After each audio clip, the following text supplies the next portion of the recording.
La Casa de Aramberry.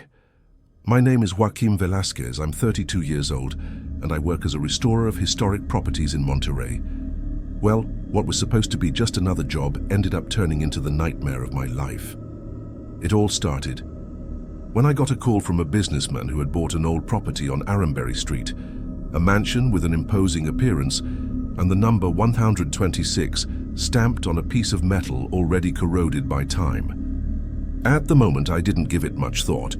After all, restoring old mansions has been my livelihood ever since I graduated and came back to my hometown. On the first day I set foot in that place, I felt a chill run up my spine that made the hair on the back of my neck stand on end. Damn, what a weird feeling. The owner handed me the keys and left in a hurry, as if he didn't want to stay there even 1 minute longer. "It's all yours for now, Joaquim. Do a good job," he said as he got into his imported car. I thought it was a bit strange, but who knows? Maybe the guy had other things to do, right? The facade of the house showed clear signs of the wear of years: peeling paint, dusty windows, and a completely abandoned garden that choked the path to the front door. As I entered, I was greeted by a musty smell mixed with something I couldn't identify right away. You know when you enter a place and feel right away that you shouldn't be there? Well, that's exactly how I felt. The tall walls added a grand feeling to that entrance hall, though everything was covered with a thick layer of dust. The wooden floor creaked under my steps, as if protesting my presence, while I moved forward with my clipboard, jotting down all the details that would need to be restored. As I explored the rooms, the uneasiness inside me only grew. The bedrooms on the second floor seemed frozen in time, with some old furniture covered by yellowed sheets. What the hell happened here? I muttered to myself as I opened the heavy curtains to let in some light. For a moment, I swear I heard a sigh coming from the hallway, but when I stepped out to check, there was no one there. It's just the house settling, I tried to convince myself, ignoring that weird feeling that wouldn't let me go. At the end of the hallway, I came upon a locked door that wasn't on the blueprint the owner had given me. I tried several keys from the bunch I had, but none fit. It was strange, since I was supposed to have access to all the rooms in the house to complete a full restoration estimate. I leaned against the wall nearby, trying to imagine what might be in there.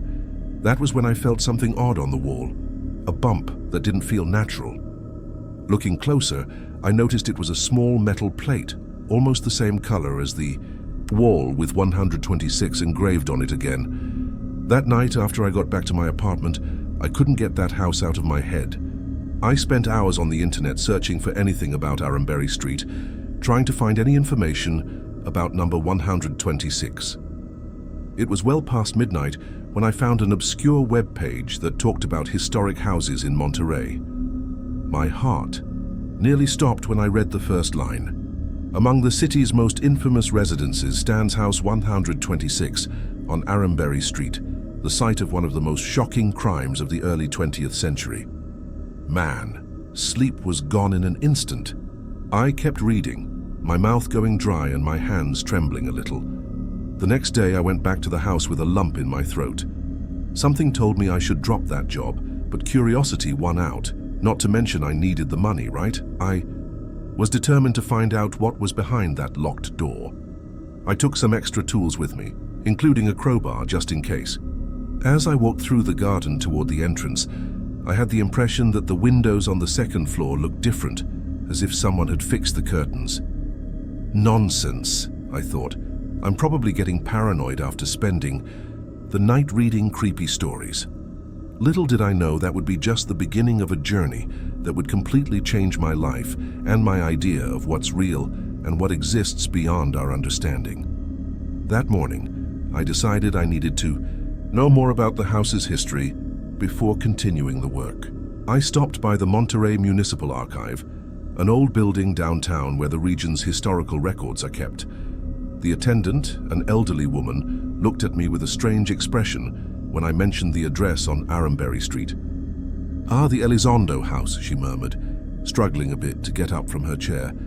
"Wait here, young man, I have something that may interest you." As I waited, I drummed my fingers on the counter, feeling a strange anxiety growing inside me. The woman came back with a yellowed, dusty folder. That family was one of the richest in Monterrey in the 1920s. she explained, adjusting her glasses on the tip of her nose. The Elizondos had sold a huge ranch in the countryside and moved to the city with a fortune that would make any banker jealous at the time. She opened the folder carefully, revealing old newspaper clippings and official documents. In one of the black and white photos, I could see the house in its original splendor, imposing, elegant, with a garden that looked straight out of a fairy tale.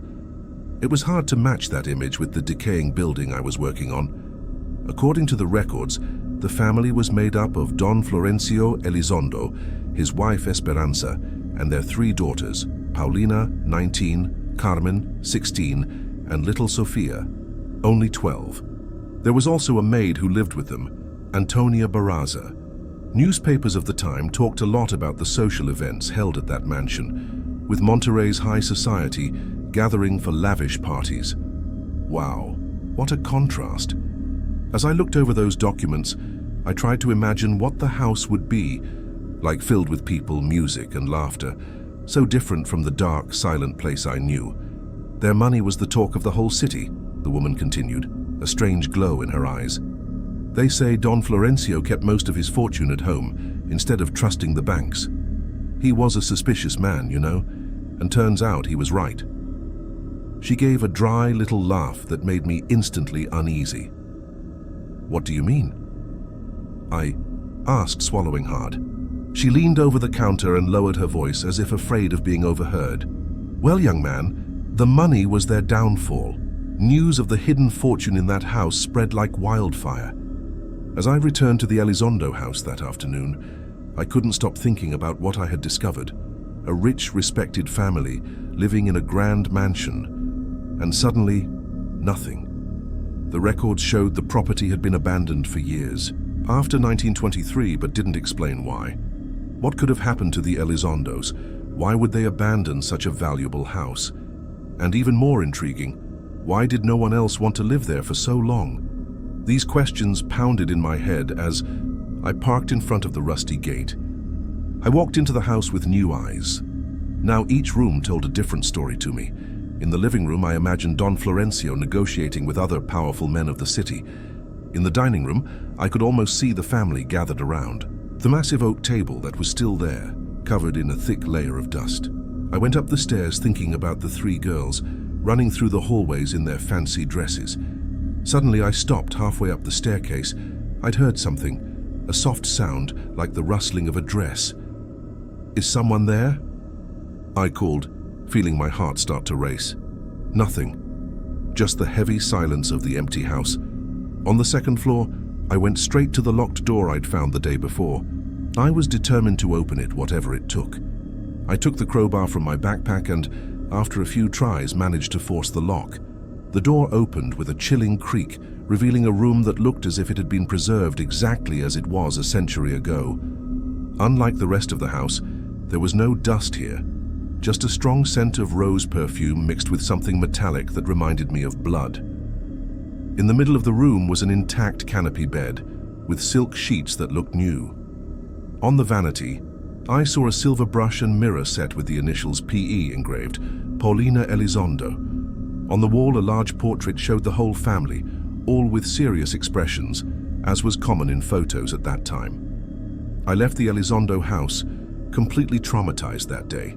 The face of that young woman in the mirror haunted me every time I closed my eyes. I couldn't sleep, spending the night awake, sweating, jumping at every noise in my apartment. In the morning, with deep circles under my eyes and my hands still shaking, I found myself going back to that damn municipal archive as if something was pulling me. I'm not sure why.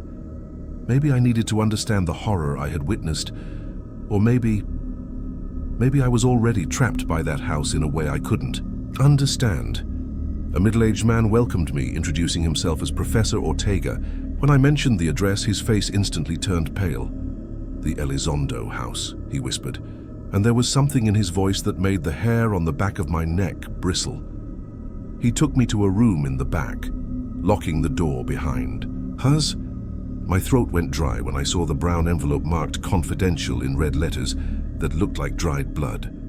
What did you see there? He abruptly asked, his eyes fixed on mine. There's something in that house, isn't there?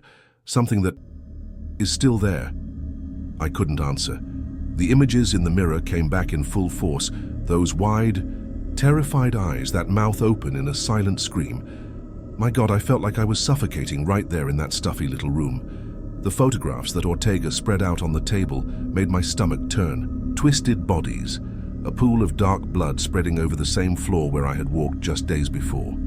The musty smell of the archive seemed to have been replaced by a metallic odor that existed only in my imagination. Bodies. So many bodies. An entire family destroyed in the dining room I knew so well. 4 men, Ortega muttered, his voice distant as if in a nightmare. 4 beasts thirsty for money invaded that house one night in March 1923.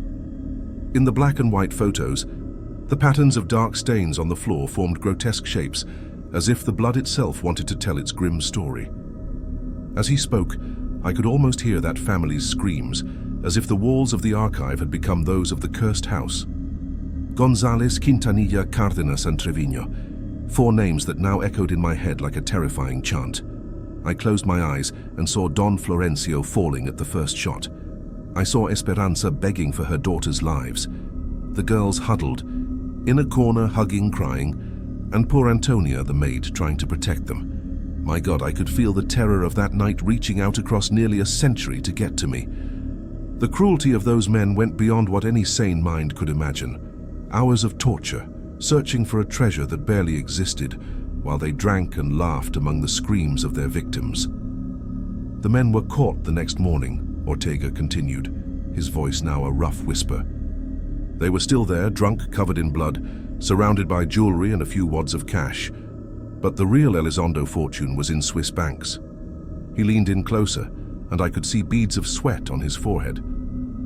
Do you know what's most terrifying? They showed no remorse, none. When the police asked about the victims, Gonzalez just shrugged and said, "It was just a rich family. There are more out there." A chill ran down my spine. In my mind, the twisted face of a man I'd never seen smiled with blood-stained teeth. The punishment came quickly.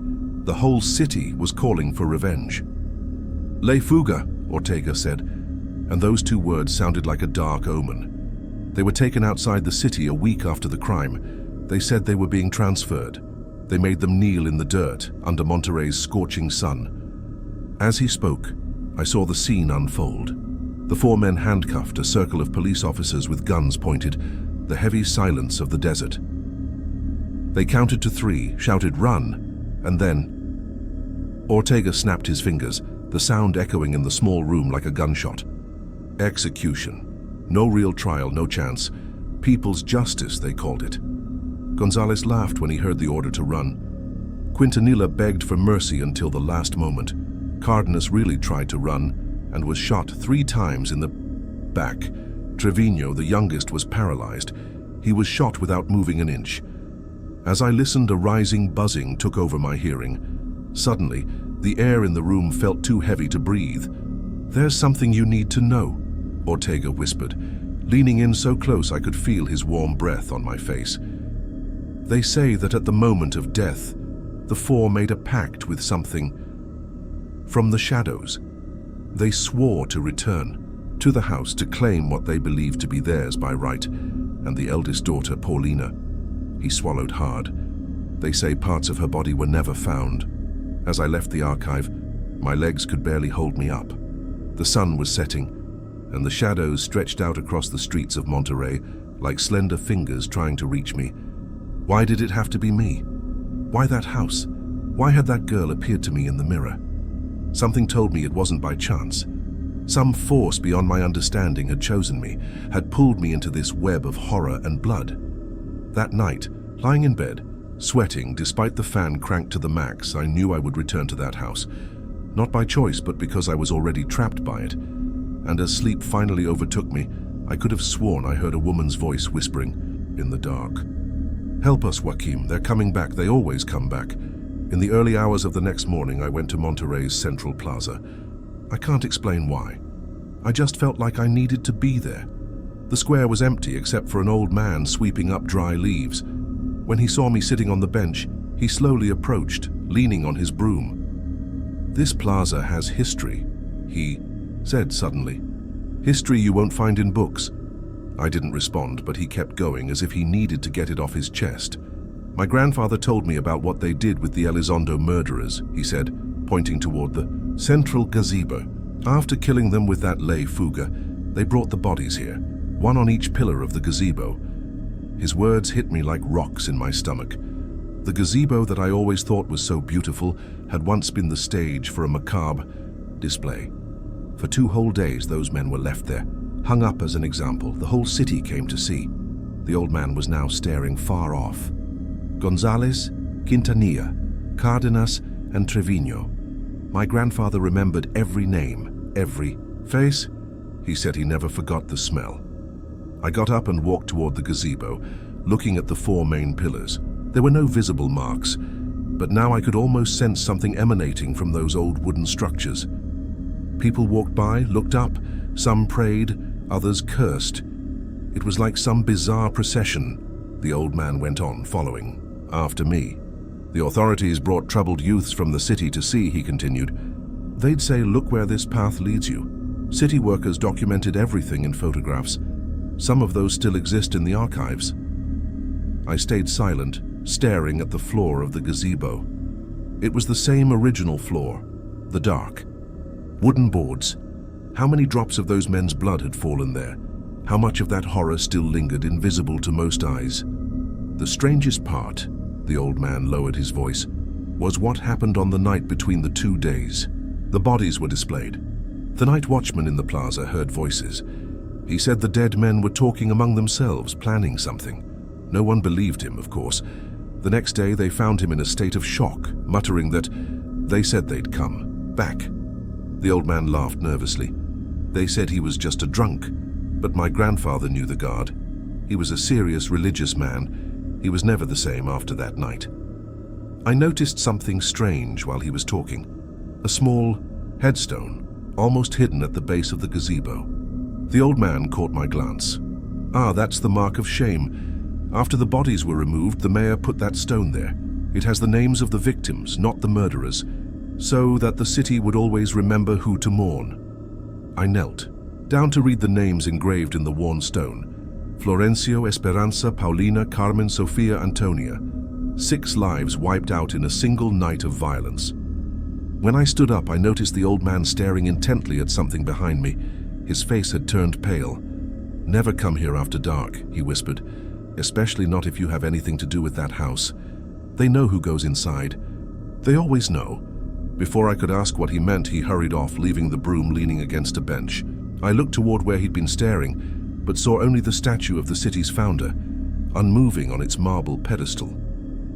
On the way back, I couldn't shake the feeling that something very real and very terrible still linked that square to the Elizondo house. Something you won't find in any history book, but that lives on in the city's collective memory. The following days passed in a blur as I continued my work at the Elizondo house. I tried to focus only on the restoration, but it was impossible to ignore the constant feeling of being watched. The owner, who had barely shown up before, now visited often, always anxious, asking how much longer it would take. On one of those days, I met Carmela, an old lady who sold tamales on the corner. "You're brave, son," she said when she found out where I worked. "That house stood empty for decades. No one even wanted to walk past it." She offered me a tamal, and I sat beside her cart to listen to what she had to say. "After the massacre, the house was sealed by the police," Carmela told me, staring across the street at the facade. "The Elizondo relatives who lived in Spain tried to sell it, but who would want to buy a place like that?"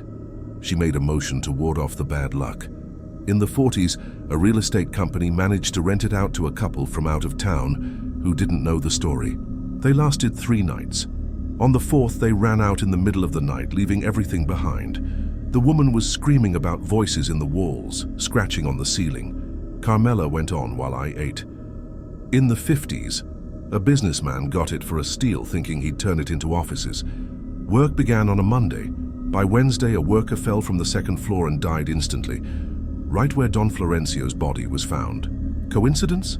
The other workers didn't come back. They said tools moved on their own when nobody was. Looking, that they heard footsteps upstairs when everyone was down. I felt a pit in my stomach, remembering that I'd heard similar sounds in my first days there. The most famous story happened in the 70s, she went on, lowering her voice as if afraid to be overheard. A group of university students broke in one night on a dare. They were supposed to spend the whole night inside. It said, they brought drinks, flashlights, even a tape recorder. Wanted to throw a macabre party. She shook her head in disapproval. Around 3 in the morning, neighbors heard screaming. Not party screams, but pure terror. The police found 5 young people in a state of shock, one of them scratched from neck to ankles. The students told different stories about what happened that night. Some talked about sudden cold spots, others about whispers coming from inside the walls. One of the girls swore she saw a woman at the end of the hallway calling for help. The strangest part, Carmela said, was what happened with the tape.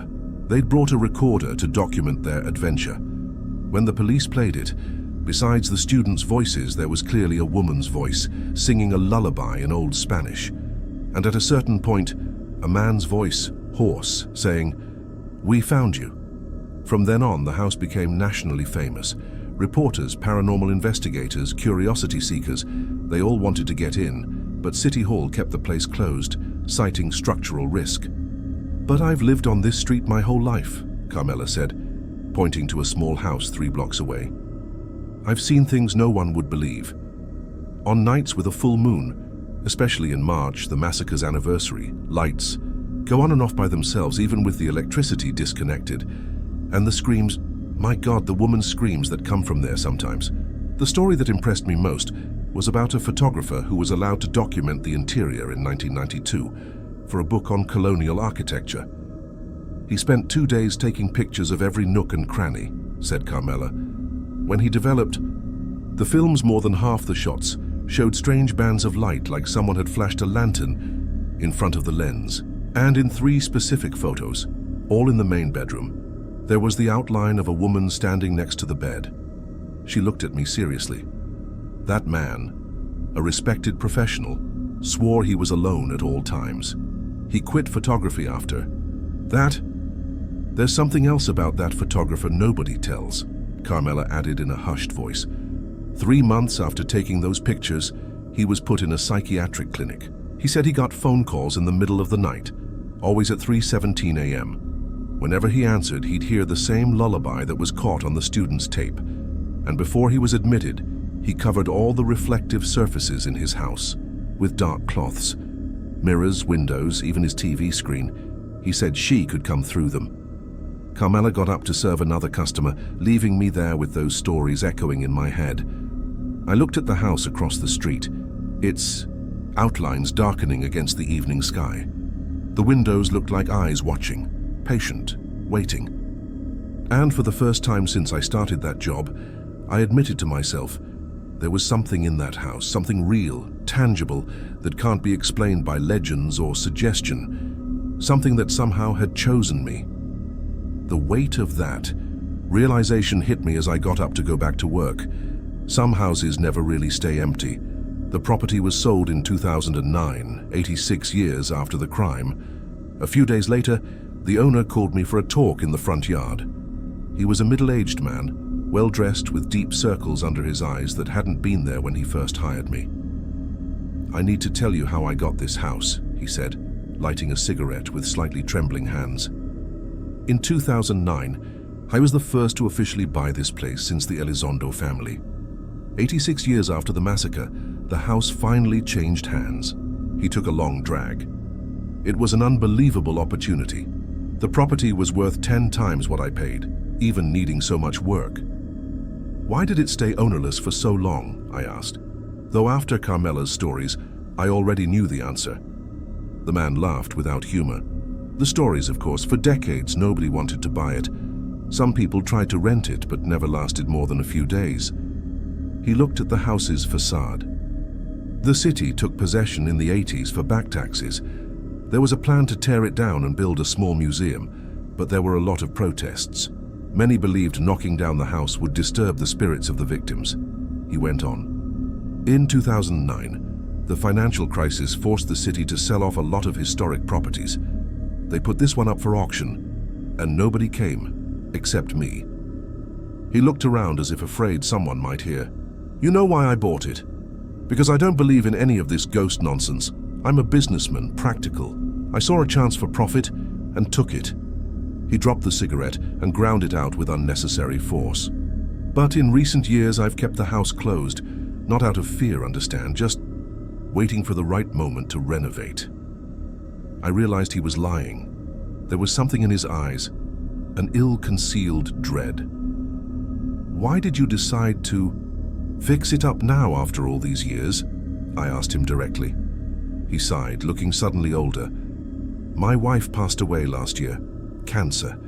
In her final days, she began to talk about a woman who'd appear in her hospital room at night. A young woman in an old-fashioned dress who stood at the foot of the bed watching." He swallowed hard. "Under the morphine, my wife said the woman's name was Paulina, and she insisted that I had to fix the house."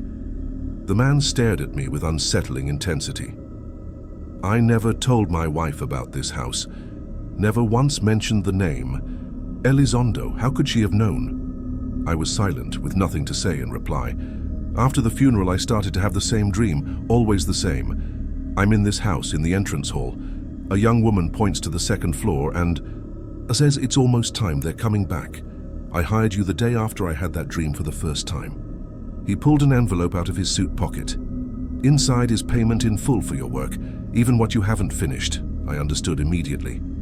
"You want me to stop the restoration?" It wasn't a question.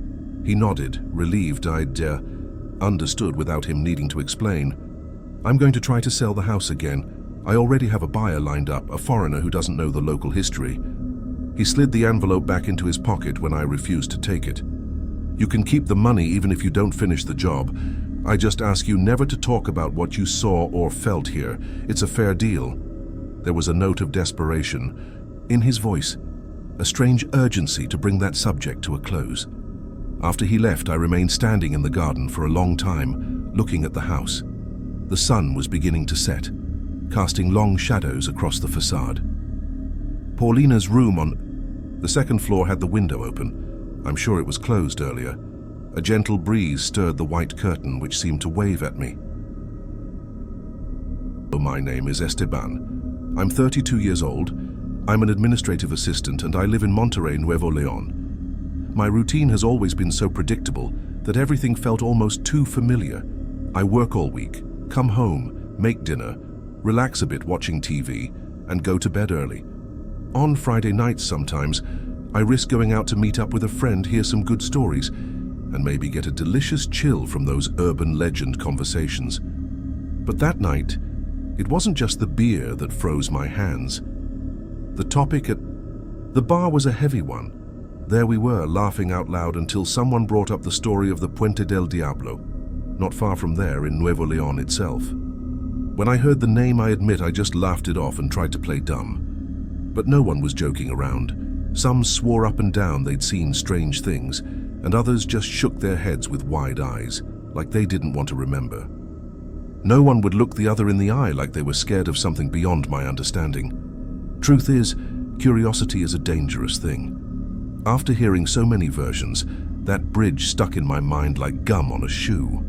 I went home feeling uneasy, telling myself it was just the product of overactive imaginations, but trying to brush off the idea didn't work. The whole weekend, that place stuck with me. Like all those stories were being whispered in my ear, every single detail. On Sunday, boredom ended up making the decisions. Without thinking too much, I grabbed my car and drove toward the countryside, pretty much on autopilot, until I found myself on that road lined with dried trees and shadows. The farther I got from the city, the more the silence closed in, broken only by the sound of the engine and every now and then the rustle of a stray leaf. Far from the lights, it felt like I was being watched by something that preferred the darkness. I parked a little awkwardly beside an overgrown patch of weeds. The place looked forgotten even by time. I got out, already feeling like I should turn back, but it was too late to quit. With each step toward the bridge, I felt the cold ground underfoot and the air, thick, almost heavy in its stillness. Every tiny noise seemed amplified. Every snapping twig sounded like an alarm. I reached the start of the bridge, and it was even more real and frightening than I'd imagined. Old stone stained by years of history. It stood there, cutting across the valley like a clumsy scar. In the air was that smell I can't quite explain, maybe damp earth mixed with something I'd rather not identify. The last light of the day slanted in, revealing pieces of the structure while the rest disappeared into long shadows. My heart was pounding, not from excitement, but from warning. It wasn't just nerves. There was something there, a discomfort that came from inside, and made my blood rush faster. I stopped for a few seconds, just listening to my own rough breathing, trying to figure out if it was only fear playing tricks, or if there really was something more to the place. I crossed the bridge slowly, careful, step by step, like each meter forward made the world's weight grow heavier on my shoulders. The silence was deafening. I kept registering the details: cracks in the stones, old nearly erased marks, moss growing in the crevices, as if nature itself was trying to erase or swallow the structure.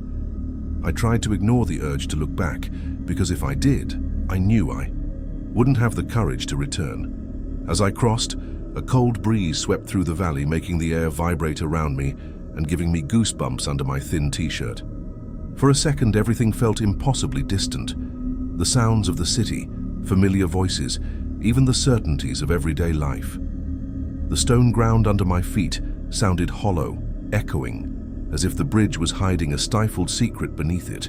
I looked to each side, and down below the water moved slowly, mirroring a sky cracked by sunset. Yet there was something more, invisible, that weighed heavier than any shadow. Every step increased that sense of being out of place, as if I was an intruder in forbidden territory, a piece out of place on an old board. I tried to talk to myself, that internal voice to help ground me, but even that seemed left behind. Suddenly, a new kind of silence settled. No insects, no whisper of wind. It was a sharp pause, the sort of silence that only comes before. Something strange, like time itself was holding its breath, waiting for what would happen next. I decided to stop in the middle of the bridge and look around, even though my muscles were tense and the back of my neck prickled. The air there seemed even colder, thicker, and it clung to my skin, slowing everything around me down. I could hear my own heart thumping hard in my chest, and had the sense that if I let my guard down, something would find me right there. My mind ran wild, dredging up images from the stories told at the bar, from all those people who said they'd never dare cross the bridge after dark. Deep down, I already knew. Very few things make you rethink your choices like direct, skin-level fear. But even standing there, I felt a sort of hypnosis, as if curiosity fought to keep me put while my body only wanted to turn around and disappear. I decided to keep going. I looked over the structure again, as if trying to decipher some lost sign among the old details. But all I felt was enormous respect, and I admit a crushing fear tightening my chest. It was as if I'd stumbled, without meaning to, onto the limits of the unexplainable. After I got home that night, I tried everything to get rid of the feelings that crossing had left in me. I drank a glass of water, splashed water on my face, turned on the TV, anything to drown out the sensation of sand in my chest. The clock was close to midnight, and with every second my exhaustion only grew. Sometimes I'd get the urge to look out the window, but I held back. I didn't want to relive, no way, what I'd felt just a few hours before. Still, every time I blinked, the bridge came back into my mind, almost as vivid as it had been at sunset. I lay in bed and tried to sleep, but something in the air was too heavy to let me relax. The room was dark, and the silence was so absolute that only my own heartbeat rang louder than usual. I stared at the ceiling, waiting for sleep to win, but a quiet unease slithered through the corners of the room. Since that night, no explanation seems to fit. I haven't told anyone, let's face it, who would believe me. There was no apparition, no cursed words, just this silent terror. La Casa de los Tubos. My name is Miguel. I'm 28 years old and I work as a tour guide in Monterrey, Mexico.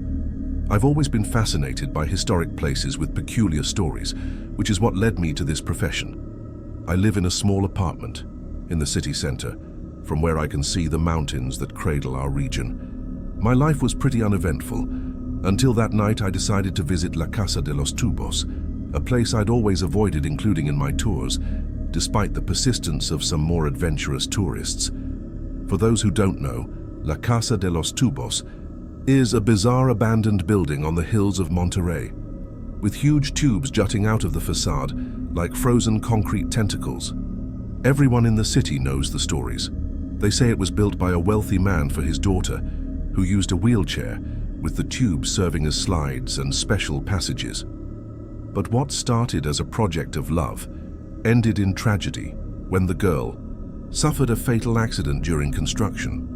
Since then, the place has become a meeting spot for kids who get a thrill out of exploring creepy sights. And even though I'm a skeptic, I always got chills just driving by. It was on a Friday night that my friends Carlos and Daniela convinced me to go there. "Come on, Miguel. You're a tour guide, and you've never been inside the city's most famous place," taunted Carlos. As we were having a few beers, I ended up giving in, more out of pride than courage. We agreed to go at midnight, a time I now realize was a terrible idea. We arrived in my car, and as soon as we reached the makeshift parking lot at the base of the hill, I felt a weight in the air, as if the place itself was watching us with disapproval. The climb up to the house was harder than we thought. The vegetation had taken over the path, and our flashlight beams barely lit 2 steps ahead. "Am I hearing voices, or is it just me?" Danny asked at one point. We stopped to listen, and sure enough, there was a distant sound, like whispering or muffled crying. "It's just the wind hitting the tubes," I replied, not very convincingly. Carlos chuckled nervously and we kept going, but the sound stuck in my mind, almost like it was calling for someone. When we finally got to the main entrance, I froze. The house was way more impressive and terrifying than in any of the photos I'd seen. The famous tubes jutted out at impossible angles, creating shadows that seemed to move with a life of their own under the moonlight. The main door was slightly open, as if inviting us in. Carlos was the first to step through, followed by Danny, who tugged my hand. "Come on, Mr. Tour Guide, lead the way," she teased, but her voice was trembling. I swallowed hard and entered, feeling like we were being watched by invisible eyes. Inside, the house was a maze of narrow hallways, staircases that led nowhere, and of course the tubes, some of them large enough for a person to crawl through. The walls were covered with graffiti and tags, but there was something weird. In several places, the same words were repeated: "She's still here," and "Don't let her find you." Carlos pointed his flashlight at a child's drawing done in colored chalk, way too recent for a place abandoned for decades. It showed a girl in a wheelchair with a strange smile and eyes completely black. "Guys, I don't like this," I muttered, feeling a chill run up my spine. We decided to explore the second floor where the bedrooms were. That's when things started to get really weird. First, we heard the unmistakable sound of wheels creaking down the corridor above us. Then a child's laugh echoed through the tubes, as if someone was playing hide and seek. "Must be other explorers," said Carlos, but his voice wavered. We crept up the stairs, each step heavier than the last. At the top, we saw a door slightly ajar at the end of the hallway, with a faint blue light shining from within. None of us dared check it out, but we also couldn't just walk away. That's when Daniela screamed and pointed at the floor. There were fresh wheel tracks in the dust, heading straight for that lit-up door. Before we could react, the door slammed shut with a bang, and all our flashlights went out at the same time. In complete darkness, I felt something icy touch my hand, like the small fingers of a child. "Did you come to play with me?" whispered a sweet, childish voice right in my ear. I've never run so fast in my life.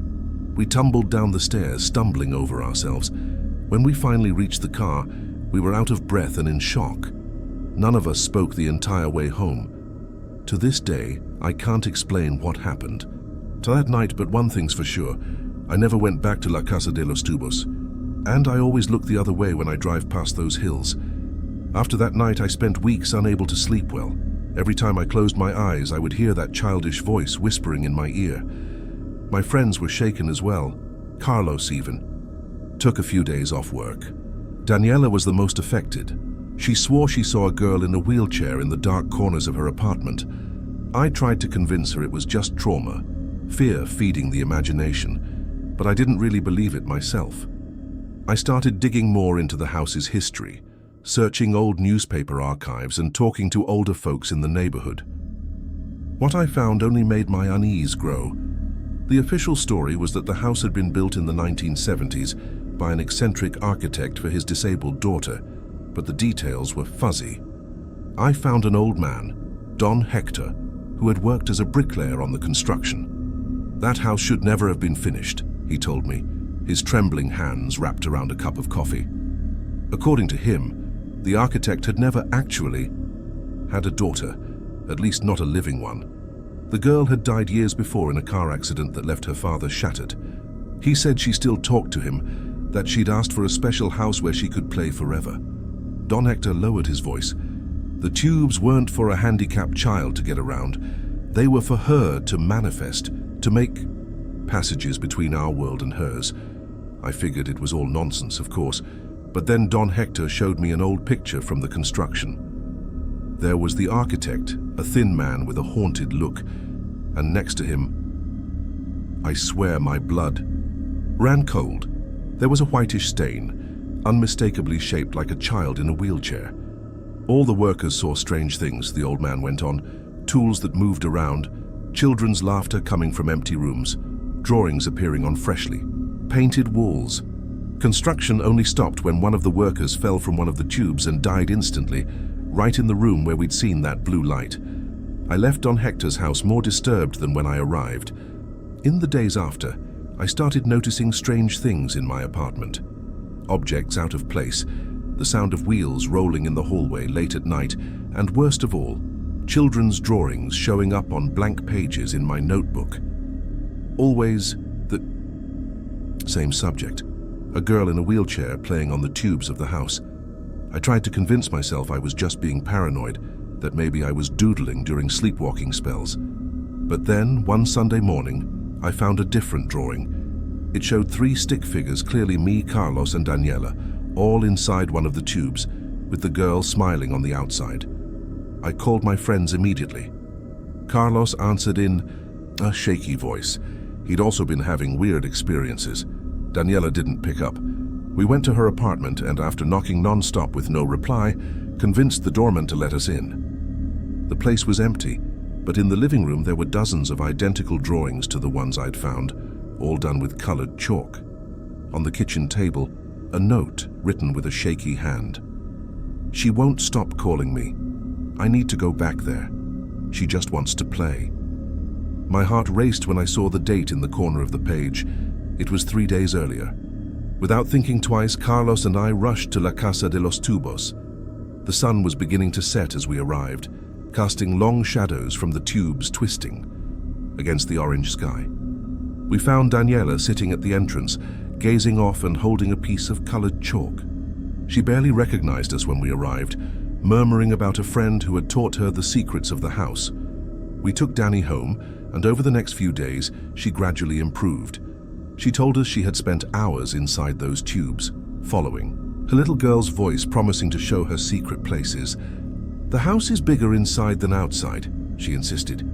The doctors said she'd had a psychotic episode triggered by stress, but I saw the drawings on the walls of the room where we found her, drawings nobody could have done alone, showing angles of the house that no one could know. Today, a year later, the 3 of us have gone on with our lives, but something changed forever. Carlos moved to another city. Daniela goes to therapy and is better, although sometimes I catch her staring at children's drawings with a strange smile. As for me, I've never been the same. I researched more about the architect and found out he killed himself shortly after the construction, leaving only a note. She's happy now. La Casa de los Tubos is still there, untouched. The authorities even tried to demolish it once, but stopped after 3 unexplained accidents with the workers. Locals say that sometimes, especially at sunset, you can see a girl in a wheelchair, watching from the highest window, waiting patiently for new friends.